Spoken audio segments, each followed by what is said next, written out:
New setup, new haircut, new flex. Yeah, a little bit of a flex in the background with the MVP. G'day, folks. It's Greg. We're back. It's Friday. Had a couple of weeks off, and now we're back doing lunch and learn. So I'm excited to do some things. We've got lots of people in the chat as always, which is great. So welcome. If you're brand new, then put in the chat where you're from, or like how you found us, or what your favorite Power BI related thing is. I don't know, something like that. If you're coming from finance because you saw budgeting and forecasting for this one, then welcome, and we love to have you. And we love Excel too. Don't worry. Okay. I think that's the intro. Today, we are going to be covering, I think I put in the title, Data Stories and Data Storytelling, because I've been thinking about this a lot. And I also wanted to reset a little bit. We went on a bit of a tangent. We started talking about AI, about actions, and then we found that, what was it? Fabric AI skills. And they were they're a bit meh at the moment. They don't really work probably the way we need them to work. And so I will keep practicing with them and make sure that if anything cool happens, that we'll come back to them. And then eventually, we want to be able to have AI talk to our data. That's the goal. That's what we're trying to figure out how to do. I haven't seen a good way to do it, not in the Microsoft ecosystem yet anyway. Obviously, there's Copilot and Copilot Studio. We need to figure that bit out. But first, before we get to any of that, we need to reset a little bit, have a look back at our data that we're going to be working on. We're acting CFO for Aardvark Financials, or whatever it was called, Aardvark Industries.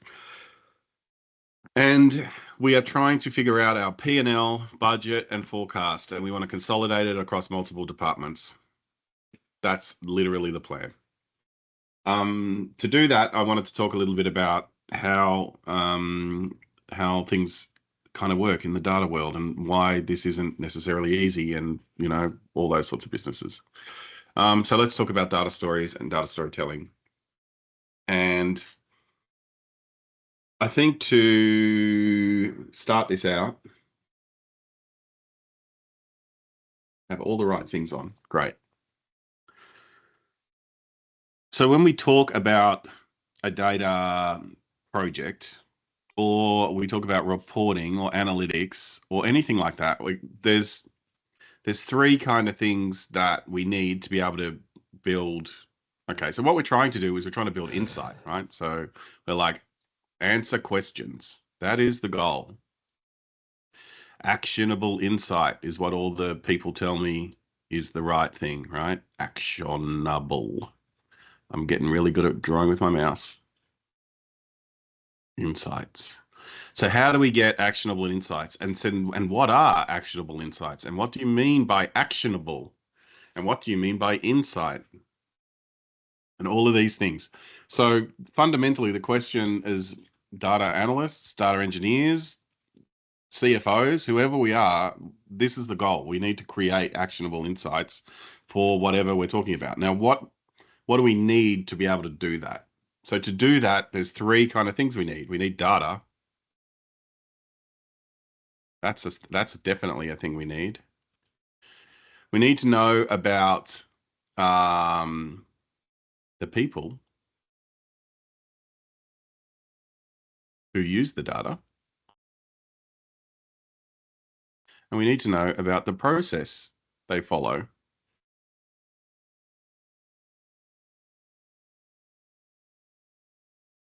Data, people, and process. It's a Venn diagram. Can we make a Venn diagram using only our mouse? Only time will tell. Look at that. It's the best Venn diagram you've ever seen. And right here in the middle is what we need. This bit here. Why do I say this? Because if you know about the data and you know about the process, and you just build a report that only focuses on these two, you build a really cool report that nobody uses. And if you focus on the people and the process and you don't worry about the data, you build a really nice, useful report that is wrong because the data's wrong. And if you focus only on the data and the people and not the process, you get a nice looking report with data in it that doesn't give you any insight. And so you need all three of these things to create proper actionable insights. Right. So, so we have to think about that. And then I want to put that in context of our friend, the CFO of Aardvark Industries. So who is this person? And you know what? I haven't even really thought about this. So we're going to use ChatGPT and we're going to make it up as we go along. What do they do on their daily, as a part of their daily role? Aardvark. Two A's in Aardvark. So we're at the top of the telephone book. All right. So who is the CFO of Aardvark? Let's see. Do I have any? Where is that gonna? That's gonna pop up there. That's great. Let's make a new chat. ChatGPT. We're literally just going to use AI to make up this person for us because I'm not creative enough to do that. But what I'm particularly interested in is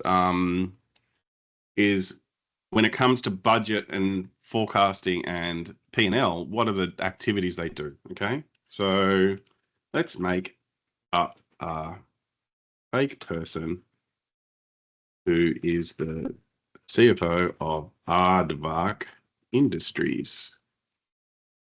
Industries. Um,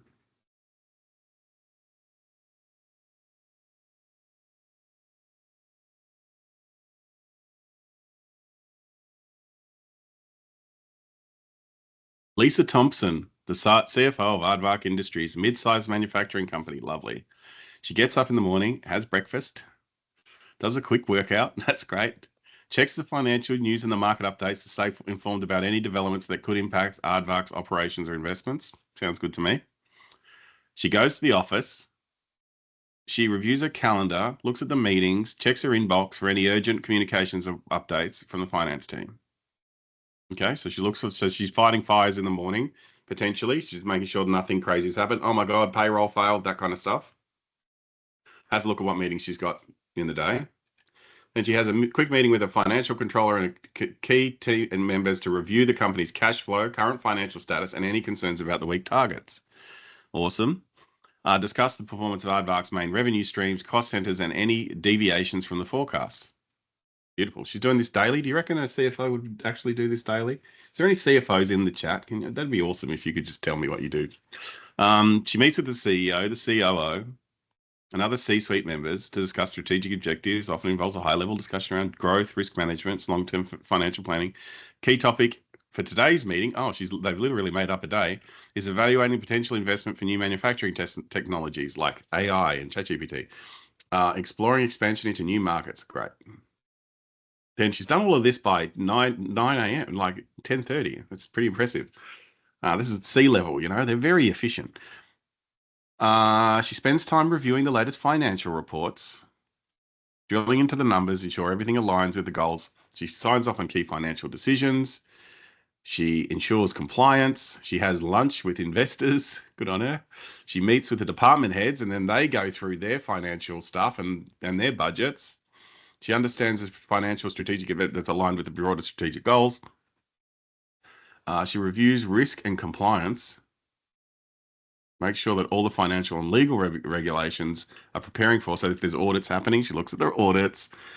She looks at the financial models and forecasts again. Didn't she already do that back here? Review the financial reports and approvals. The latest financial reports, drilling into the numbers, everything aligns with the goals. And then here she's looking at the latest models and forecasts. Make sure the metrics are revenue predictions and profit is all happening.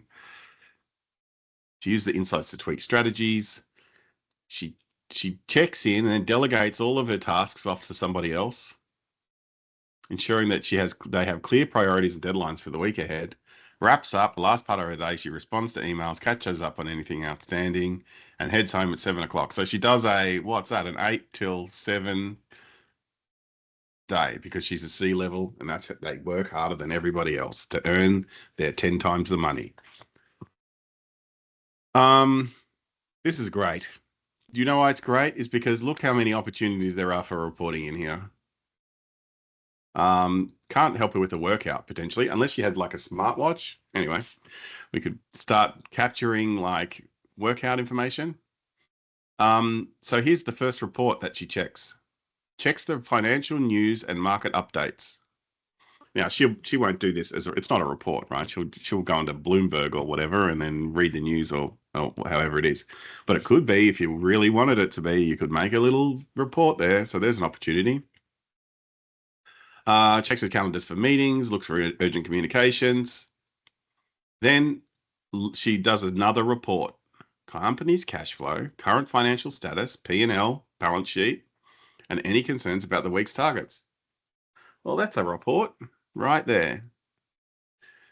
And the key thing that the message I'm trying to put across here is that not only is this a report, we know that Lisa needs a cash flow report, but we know she needs a cash flow report for this meeting with her financial controller and key team members. And so understanding the context in which the report is being used is super, super important if you want people to use your reports. Because if you build a cash flow report, but for whatever reason she can't use it in this meeting, she's not going to use it, because this is when she looks at the cash flow report. Okay. And I think this is super overlooked in a lot of data and analytics solutions. I think people just slap stuff together. I think it's a problem. So this is the people aspect. This is also a little bit of the process aspect, right? Because we know more about Lisa and what her needs and wants are, but we also are learning about the process of how she reviews and uses these reports. Specifically, what we need to know is about, let's say we're building a cash flow statement. Maybe not cash flow statement. Let's talk about P&L instead, but it's all pretty much the same. So P&L, cash flow and P&L, like we've been talking about them, cash flow and P&L, they fall under what I call the GL reporting process, because it's general ledger reporting, really. It's just another view of the general ledger. You aggregate data, etc., etc. So that's like the business process associated with that particular kind of reporting, which is the type of reporting we're talking about. So that's our process. And she's participating in that process. And then we know CFO of Aardvark is our people.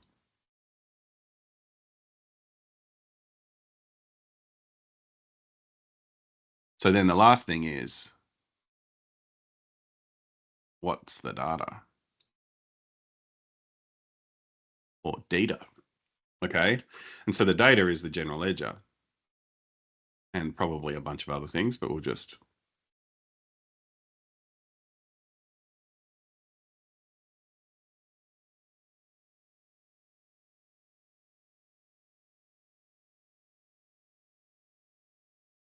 Cool. And it's GL reporting for the cash flow meeting is the specific part of the process we're talking about here. Cash flow meeting.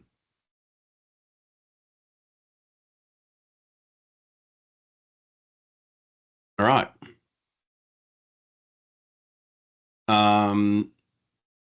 So as a part of this meeting, she checks this stuff, and then they discuss the revenue streams, cost centers, and major deviations from forecast. So our report for this process, for this meeting, needs to show revenue, which is P&L.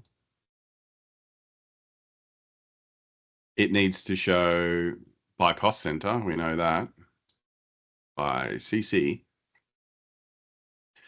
And we need to say versus forecast.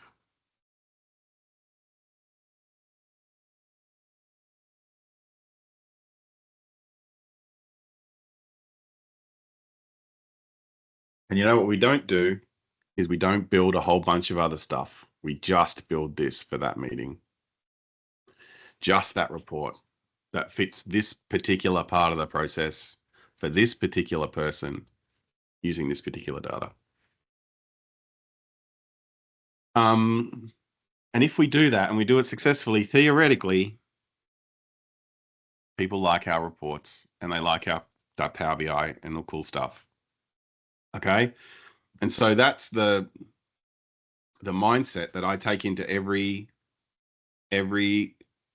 customer interaction that I have as a consultant, is that when I get to when I'm first speaking to you about something, I'm not just I think what a lot of people do is they jump to the data. Okay, show me. Oh, you want to talk about your reporting? Oh, you got some cash flow reporting? Cool. Let's have a look at the general ledger, right? And then we'll start building some reports.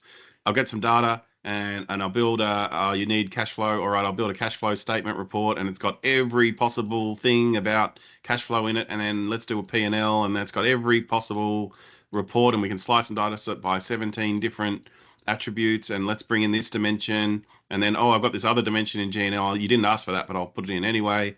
And then I'll create more stuff and then we've got more data happening and data and then you forget to put in the versus forecast because you didn't know that was important because you're just doing general ledger. The forecast is another data set. Oh no, okay, so we need to bring that in if we wanted to do that. But we overlooked that. And you say, oh, cool, I've done your cash flow reporting. Here it is, Lisa. Enjoy your cool report. Look how many attributes and things you can. And she goes to the first meeting and she can't do this bit. Doesn't work. And she says, your report is no good. I don't like you or whatever. So this is vitally important for us to get right.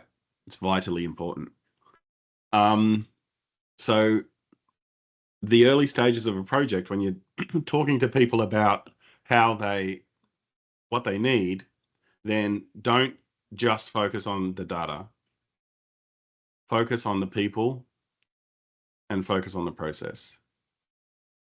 And the process is actually what drives the semantic model, which I've spoken about in the past. And we learned that from Kimball, right? It's the first thing he says in the data warehousing toolkit. He says, select a business process. And it's literally the one that nobody does, right? Because you build your semantic model around the business process, right? This general ledger reporting processes, you need to build a semantic model around those processes. And general ledger reporting, forecasting, budget, all of that goes into a single semantic model. And then that person using that process can action all of the things that they would ask associated with that is all in a single semantic model. And then when they get to something else, let's say another finance process, and this is why you don't just build a finance model, because finance has multiple processes, right? So this is a finance model, but then they say, oh, we want to look at payroll. And you go, cool, I'll just add payroll to my GL. What a great idea. And now you can see GL and payroll together. But don't do that. Don't do that. You take payroll over here. Payroll's a different process. Has a totally different context. Okay. Payroll is all about often there's like a time and attendance piece to that, right? So you've got when did people come in? How many hours did they do? Are they contractors? Are they full time? What are the FTEs? And then how much did we pay them? Did the pay slips go out? And is everything good to go? Right?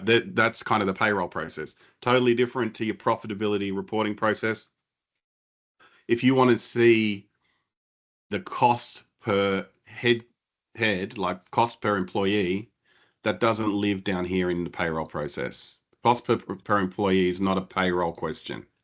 Cost per employee is a cost question, which means it lives in our GL process, which means that to implement that, we would need to add the cost, the headcount number as a non-financial account into our general ledger, essentially, right?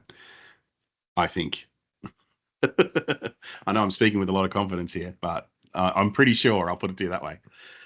Because then you've already got all the costing stuff in here. You know how much your costs are and because GL reporting has all of that. You're only adding one metric in your headcount to get your FTE or whatever you're using for cost per employee.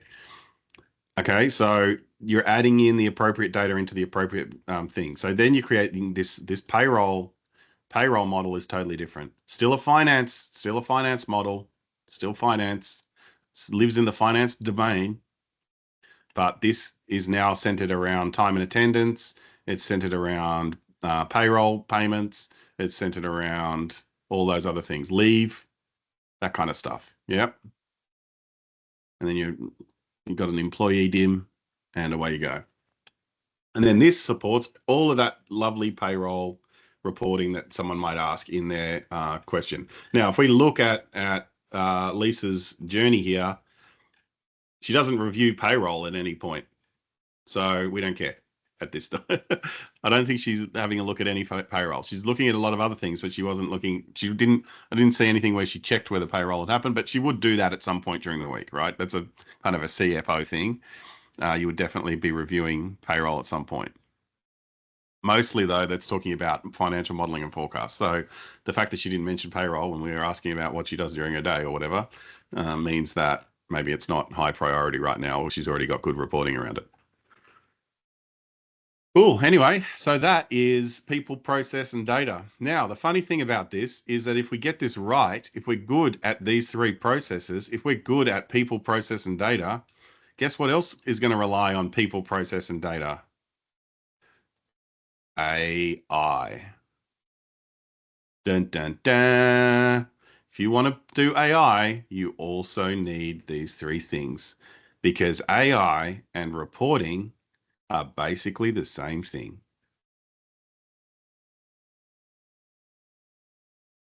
It's just two different delivery methods for the same stuff, which means that if you're a data analyst right now, if you're good at this, you're also potentially good at this, notwithstanding some technology limitations.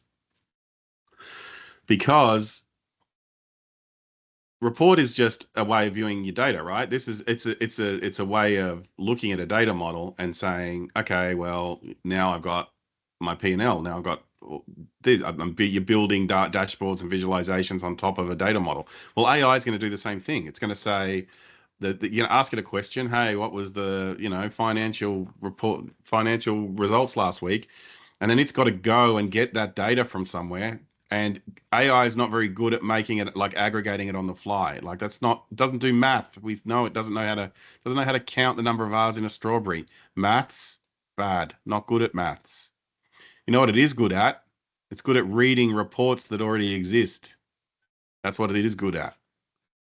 So I don't know if reports are going to go away anytime soon. Maybe the AI will figure out how to build its own reports, but right now it sucks. So we're way ahead of you. Humans for the win. How do you deal with requirements for reports that are KPI scorecards? That yes, I love this question. Dan says, how do you deal with requirements for reports that are KPI scorecards that cover multiple unrelated processes, like one single view on the business? Yes, we were getting to that, and that's a good little segue. So, guess what? The first report you get asked is hey, we've got some board reporting, and they say it like it's easy. We've got board reporting, and we need to just show consolidated view, and it covers. And then they give you just the general domains, right? Oh, we just want to show a little bit of finance and a little bit of operations, bit of ops, you know. And so we have a finance report that shows what's happening in finance, an operations report, and then you want to show the sales pipeline. You know, they're interested in that, and then a little bit of HR reporting, you know, like and payroll, you know, people and performance, that kind of stuff. Cool. So, can you give me a quote for those four reports? Because it's just four reports, right? It only takes a couple of days to build a Power BI report. So, what we're thinking is we're thinking 2 days for finance, and then 2 days for operations, and then 2 days for sales, 2 days for HR. Okay, that's 8 days.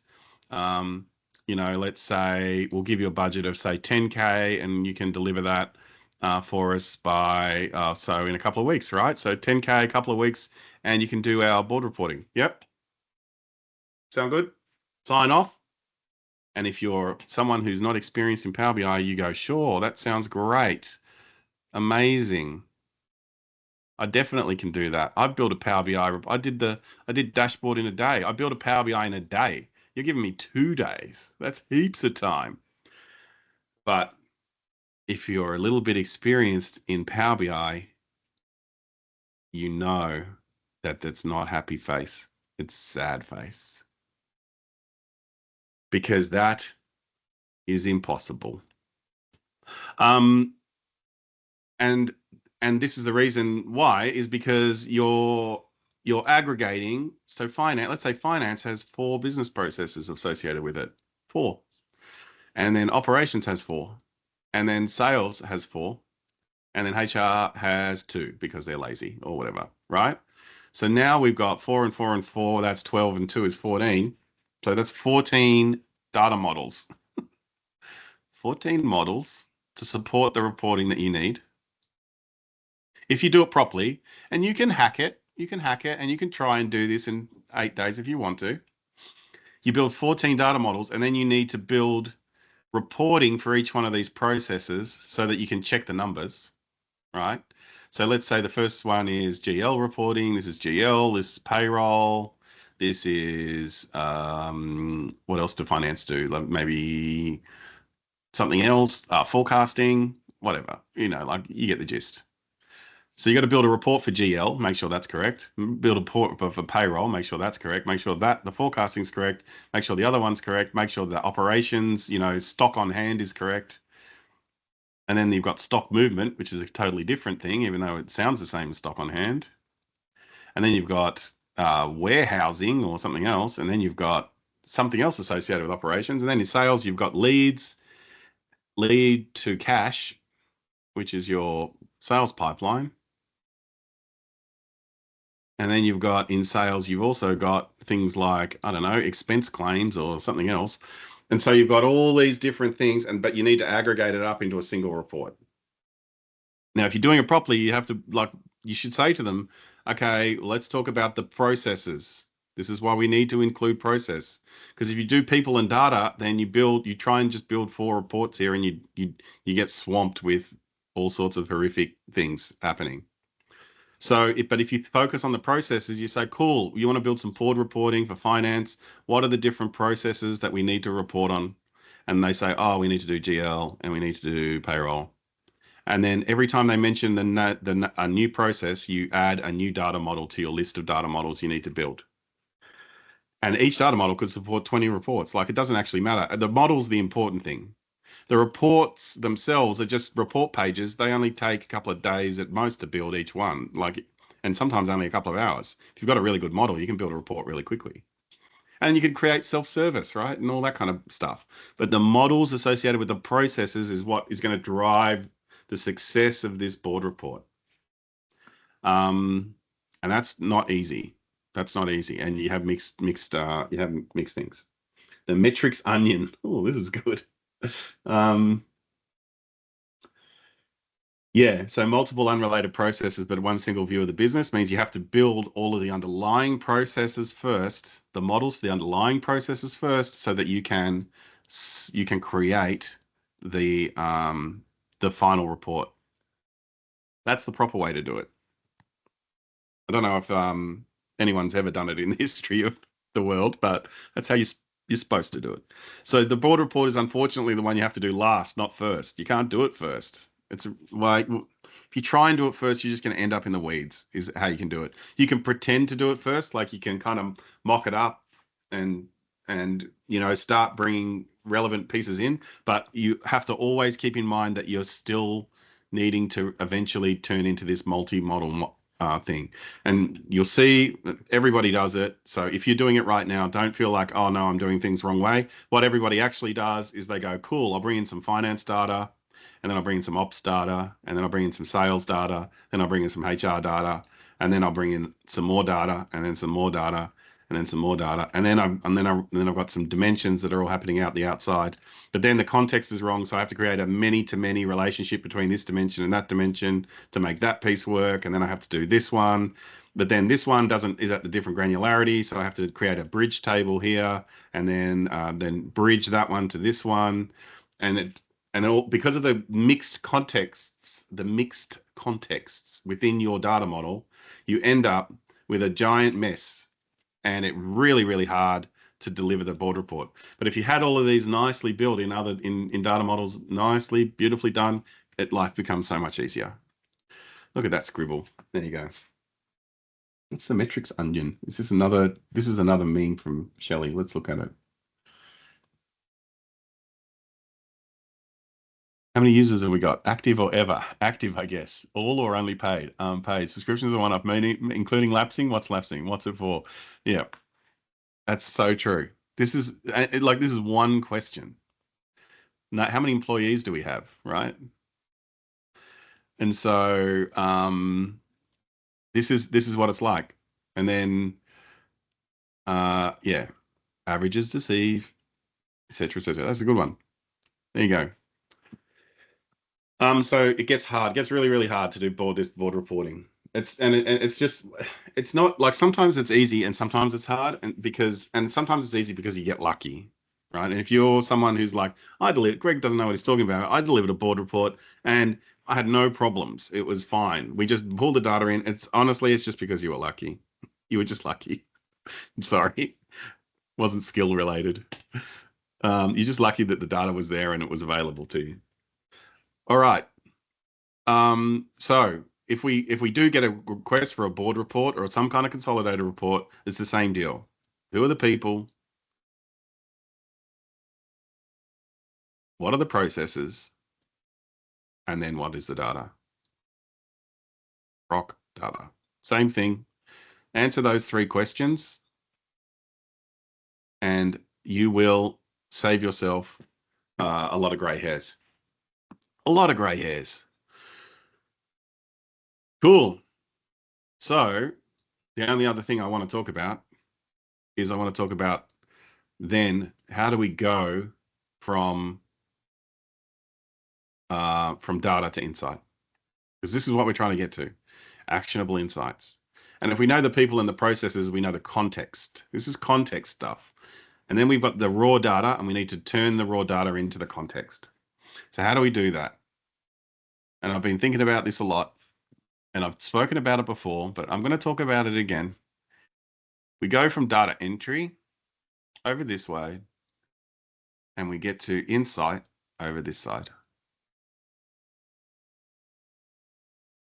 And I've found more and more that I can just have this conversation with just like normal business people and they get it. It's not that complicated. Conceptually, it's not complicated to get people's head around this. And if you explain it in a logical, structured way, people start to understand why you can't just deliver your board report in 2 days because they realize that they have gaps all along this value stream. So this is the value stream, the data, the entry to insight value stream. Data entry to actionable insight. What's in the middle? I've done a few versions of this. I've got a new one. So here we go. We're debuting the new version of this. I wrote it in an email just recently. And so I'm pretty keen to try it out, see if I can teach it to people. Okay. So the first thing we need to know with data entry is the next thing that happens is it needs to be validated. So we got validate. I'm going to use, I'm not going to write this with my pen because it's going to take forever. So I'm going to use typing as my tool of choice here. All right. Validation. See, I can't spell anything right. That's the first thing. Guess what? Everybody overlooks validation. What does validation mean? Validation means, did you put an email? Did you put a number in an email field? And the reason why everybody overlooks it is because it's not our job. It's the job of the developers who built the system or whatever, right?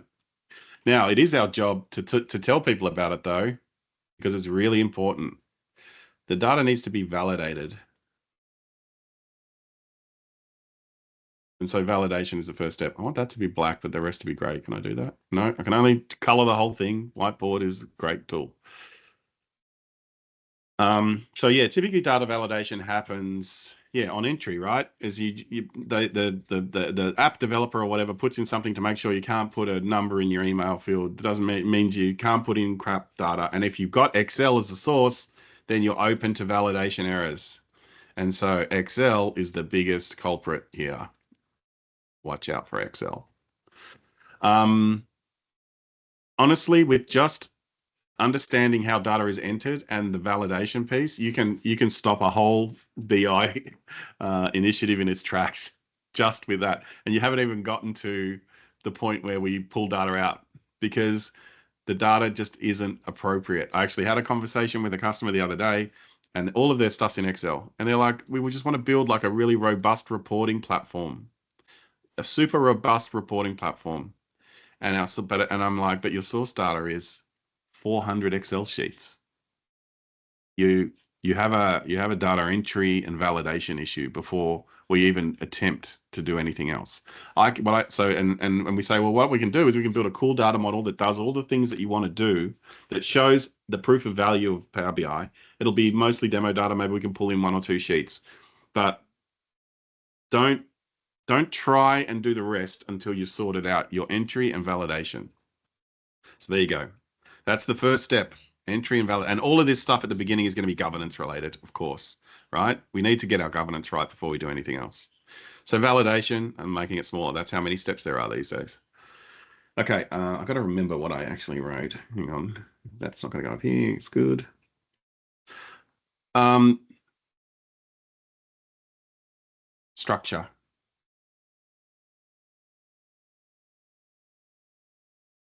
Structure is it in tables? Are they all the same format? That kind of thing. This is again, our friend Excel helps us here. Can I move these? Excel's responsible for both of these. So structure is another one that we need to validate, make sure it's good to go. Oh, handwritten. How do I make this small? How did I just do this, don't I? And it goes smaller. Great. So structure, make sure it's structured in some way. And then you say, but what about unstructured data, Greg? How do we deal with that? Well, the first thing you do is structure it. You might have to do this after extract, but get it into a structure. So think about the structure. Okay, next thing. We've looked at the structure, we've looked at the validation, all of that's cool. Now we can extract that data. And everybody knows the next few things because they're very famous, but we need to extract it. I assume you know what extract means, but that means connect to data and then put it somewhere. Put it somewhere useful is how I like to think of extract. So you take it from that horrible system that it lives in and you put it somewhere where we can do all the rest of the steps. So if we're using Power BI, we connect to it using a data flow or using Power Query, and we bring it into our Power BI world. If we're using Fabric, then we use all of the cool stuff in Fabric, whether it's a data flow, a pipeline, a notebook. We go and get that data, we bring it in, and we store it in OneLake. So storage is the next step because we need to put it somewhere. How will it be stored? This is how it gets extracted, and then how will it be stored?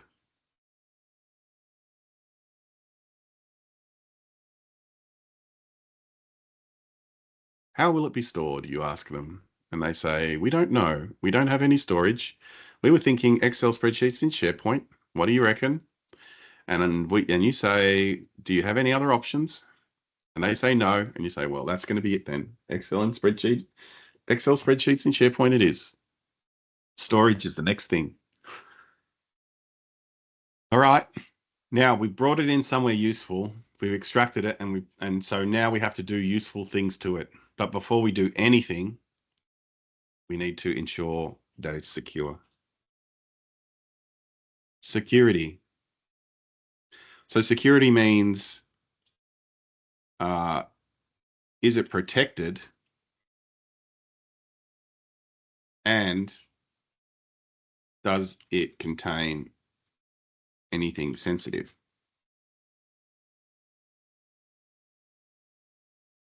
So we've taken our data out of wherever it lived and we put it somewhere useful. But the first thing we do, and we don't do anything else until this is done, is that we make sure it's secure. Because we will get in trouble if we don't do this step. I'm going to need to make these smaller because there's quite a few more steps. Validation structure, extract the data, put it somewhere useful, secure it. That's where we're up to.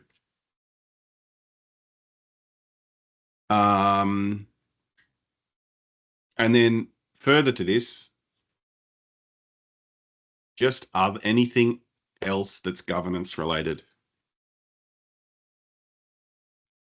So this isn't necessarily security, but like, is it ethical? Is it um, does it meet X standards? Those sorts of things. So anything that's not security but still governance related, you're going to be reviewing that. Or you're going to be doing something to make that happen. And don't worry, I'll give you a practical example with our P&L in a second, but we're going to get through this list. All right, and now we start to get into more familiar territory if you're in the data engineering world and you're familiar with the old medallion architecture and all that cool stuff, because essentially this is all bronze. We're bronze layer from here on. This is bronze, this is bronze, this is bronze, this is bronze. And then yes, I know you could have extract and storage as landing zone or whatever, and then I think of all of this as bronze. Okay, so the other thing we do in the bronze layer, the last thing we do in the bronze layer is we do standardization. Make the columns the same is how I think of standardization, right? So fix your date formats, fix your columns that look weird. If you're replacing null values with some kind of logic, then potentially you're doing that here, standardizing it. All that kind of stuff. Removing NA out of your Excel spreadsheets, that kind of stuff. So make the columns the same, standardize the data, make it all the same.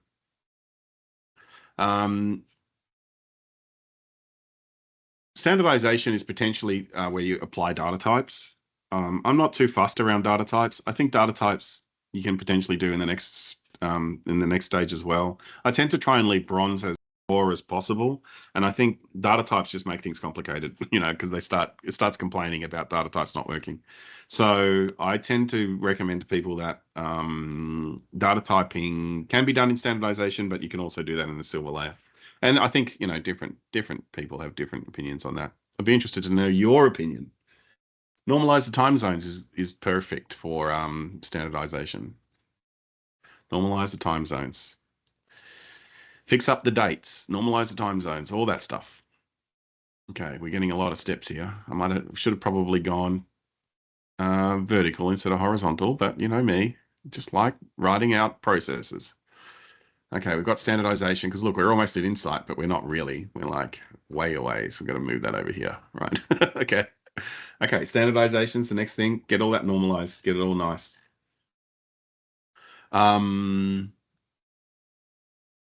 There's an interesting, like, if you use the guy who's not Kimball, what is it? I can't remember his name, but he does like third normal form at kind of it's not really the bronze layer, kind of is though.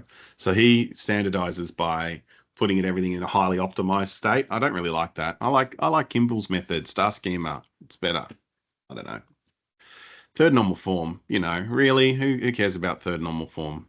Highly normalized. Anyway, um, let me know if you like third normal form. And if you don't know what third normal form is, then probably don't worry about it too much. It's out of vogue. Inmon. Kimball's better than Inmon. Thank you, Inmon.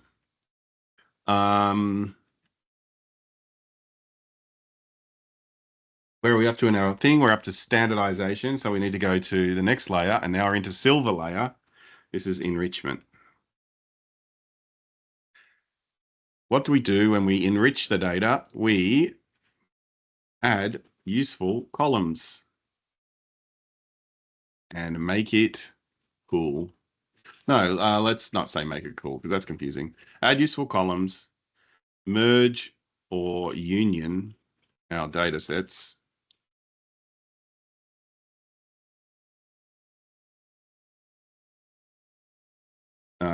Perform forecast or create, like forecasting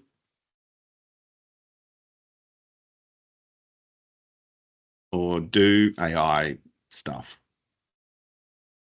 Enrich the data, make it better, add columns. So when I say forecasting, you like forecast out. So you're adding columns, what the value is going to be over time. You might use AI to do that. You could have a forecasting model, whatever. If you're doing some other AI stuff like predicting what the number is going to be, you do it in the enrichment layer. All right, we want to enrich it, make it better. So there's potentially quite a lot of activity happens here, and that's pretty standard, right? So that gets its own layer, basically. That's silver. So this is silver is basically just your enrichment layer. You're just going to be enriching, enriching, enriching. And then gold is our curation layer, curation. And curation's interesting to me. So what's curation? If you're a Kimball person like me, you make dims and facts. You optimize for analysis is the official term, I think. All right, that's the gold layer. Let's call this gold. It's gold, and then we'll call this silver. Silver. And then all of these are bronze back here. Lots happens in bronze, doesn't it? All right, there's gold. That's the gold layer, but we're not finished. We don't have insights yet. We've just got really cool. We've got really cool tables. This is where that. So these two things happen at the same time, but they also happen uh, at different times. Because in order to create the dims and facts, you need to know what your data model is. And I would recommend that when we're doing requirements, you work backwards. And we'll talk about that when we get to the end. We're almost at the end. We're at modeling. So we need to make data models. So what is modeling? Hopefully you do a bit of Power BI, but that's making the data model. Make the data model, set the relationships,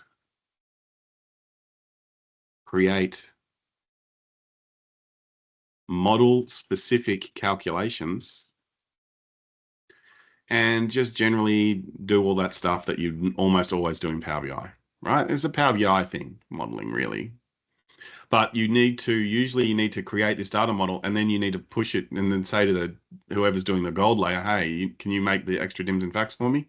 This is the difference between kind of Power BI and Fabric, right?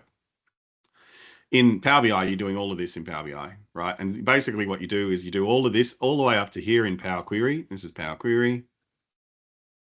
And then you do this in DAX and relationships and stuff, right? That's the Power BI world. In the Fabric world, go get bigger eraser. Then it's different. You do, why doesn't that select properly? You do all these pieces all the way, probably all the way up to here. You do in your lakehouse or whatever you're using at the time, but it's usually a lakehouse, right? So this is your lakehouse. And you do this bit in Power BI, which means your Power Query and your Power BI is probably really easy because it's just like get it out of gold and turn it into a data model. Nothing to it, easy. But this is a conversation that I was having with my team today. If you're a Power BI analyst, you should also be responsible for this. The Power BI analyst is a lot better at this bit than a data engineer. A lot better. So if you get your data engineers to create gold right now, they're probably doing it wrong. Just letting you know. Why are Power BI analysts better at it? Because they build models every day, all day. They know how to do it. They know how to do it. They're better at it. I'm going to say it. I've said it. Power BI analysts are better at creating gold layers than data engineers by a long way. Not the data engineer's fault. They just haven't practiced as much. Power BI people, they practice it. Okay, so that's modeling. How far are we? We got 3 to go. Well, actually got 2 to go. So the next one, and actually the next 2 are kind of the same thing. We might put them in the same category for space. We've got visualization,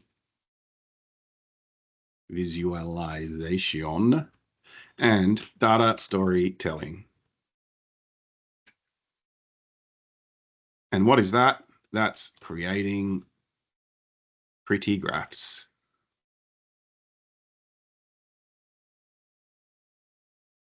Making them interactive. And answering questions. And if we do that well, lo and behold, we have this actionable insight. We made it. We made it. How long we got? We got like 5-10 minutes to go through a practical example, and then that's the end of the session. Hopefully you found it useful. This is mostly me just making sure that I understand my own process. All right. So let's talk about a practical example for our friend Lisa, who's here. She's still here. Look, this is what she's doing. And we want to talk to her about her this meeting, her financial overview meeting. She's talking about cash flow, current financial status, and concerns about the week's targets. So she needs to know cash flow, current financial status, and then targets as well. Targets. We didn't speak about targets. All right. So where do we start? I want to make the cash flow report for Lisa. Where do I start, Greg? Where do I start? Do I start over here? Do I start there? I gotta validate. Does she validate? Does she validate? Should I ask her that question? Yeah, you could start there. You could definitely start there. Where do I start? I start over here.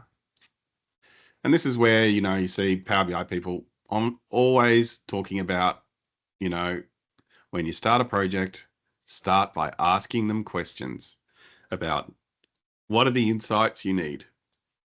Okay, so in Lisa's case, that's going to be, she it literally says it here, doesn't it? She wants to know, are there any concerns around the current week's target? So if we translate that into something useful for an analyst, it might be any of the, so we've got maybe three, let's say we've got three target KPIs or whatever. We've got our revenue target, our let's say cash flow in target or something, and then number of hours worked target or something like that. Okay, so there's three different targets. And she wants to know, is there any variation to those targets? And then you say, well, what do you mean by variation? And then you go through the onion, right? What do you mean by variation? What is a variation? Variation means that, revenue is more than 10% over or under on revenue. Okay, that's a variation. I want to know either way. If it's on target, then make it green. Otherwise, and then same for cash flow, same for hours work. So you're starting with all of the questions. You're talking to her about this meeting. Okay, you have this meeting in the morning. What are the things you review? What are the questions that you ask? And then you say, well, what would you do if it was red? So this is process now. So we're not just talking about data, we're talking about process. What actions do you actually take when it's red? Oh, I go into this other report and then I look to see why the revenue was red. Okay, what does that report look like? Oh, that needs to have this, that needs to have that, etc., etc. Go down the rabbit hole. You're getting all of the requirements. So we're talking about the data story that needs to be told during the course of that particular meeting. Okay, we work backwards down the chain here and we say, to do this, you need this data model. You need this cash flow. You need a cash flow data model. You need hours worked. You need revenue. You need targets.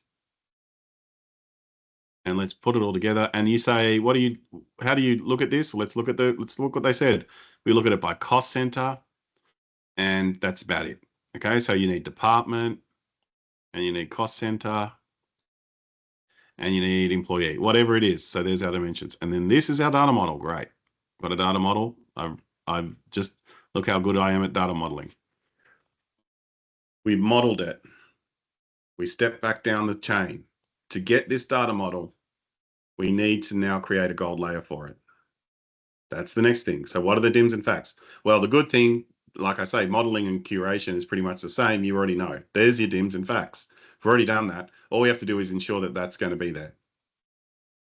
Once we get to this point where we know our DIMs and facts and what they need to be and all the rest of it, we skip all of this and we go to the start.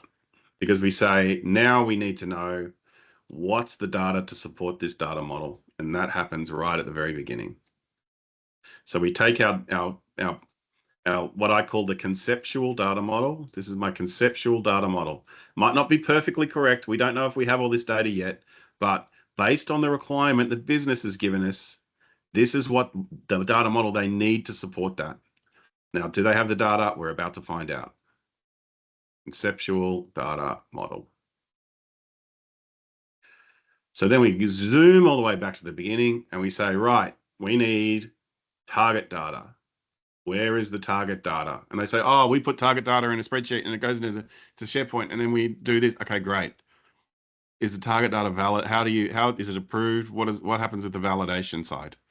No, we don't validate it. No, no. And Jennifer, who worked here 13 years ago, she created the spreadsheet, and then John took it over, and he's been working with it, but he doesn't know how any of the macros work. So we just don't really touch it. We just enter the new data, and then we hit this button, and then it works. And you go, okay, great.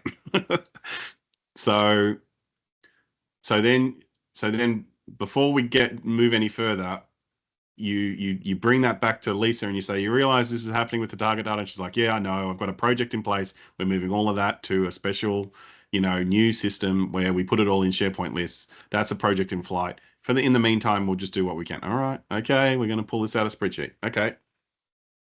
Is it structured? Does it come in like does the Excel have tables in it, or is it just a mess of, of data in a table? No, no, no, no, no. It's very structured.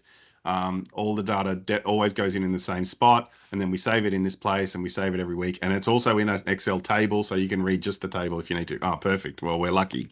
Okay, we just got lucky there because sometimes it's not, and we would have to then probably say, well, we can't do target data until they get cleaned up or whatever. So we talked about the structure. Now, okay, we're going to extract this. How are we going to extract it? We're going to pull it out of SharePoint. We're going to put it into OneLake because we've decided we're going to use Fabric from now on because Fabric's awesome. We're going to pull it out of SharePoint. We're going to put it into OneLake. We're going to store it in OneLake. Great. That'll work. And how are we going to do that? Are we going to use a data flow?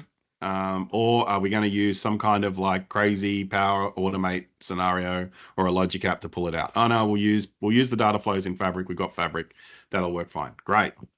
So that's that first piece. And then coming back to our payroll, our P&L solution, that's kind of what I'm doing at the very beginning of our P&L solution. And this is what we'll work on next week. So we're going to store it out of SharePoint. The security, is it protected? Is there anything sensitive in there? Oh, actually, we don't want the New South Wales to be able to see Victoria's data. Okay. Because we don't want them to know what their targets are because we pay them based on targets or I don't know, some lame excuse, right? Great. So we need to apply security. We need to make sure that after that's been extracted that nobody can see that. Yeah. Okay. We need to think about how that's going to work. Right. Okay. So that's the security taken care of. Anything else that we need to know? Any other ethical things? Oh, we're under ISO 20000. That means, this data has to be stored in a particular way. Also, there's data sovereignty issues. We can't store this data anywhere except in Australia, et cetera, et cetera, et cetera. That's governance. Okay. Great. So this is and we're only talking about target data. And then standardization, we look at it, we go, okay, the dates are all in different formats when it comes from different areas. We standardize it up.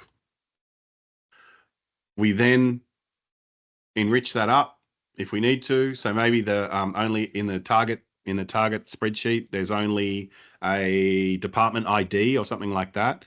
Well, then we join in the department data. We make sure that there's extra data there that's available. We union all of the different departments together, or we union all of the different dates together to make one big giant target table. So that's nice and easy in the right format. It's all been standardized. The columns look correct. And now we can make our target fact table in gold. And we're here. And then we put a big green. We change this to green. Can I change it to green? I don't even know how to use this system. Oh, there we go. Green. And then in our update report, we say to everybody, hey, everyone, we have finished the target fact table. And you might, if you're feeling really nice, you might create a little simple Power BI report that just looks at the target fact table and you give it to the users to validate that all the numbers are correct. That would be a nice thing to do, wouldn't it? Tick, we have completed a thing. And then we go, right, now we need to make the revenue table, back to the start. And so on and so forth until you have the world's greatest report.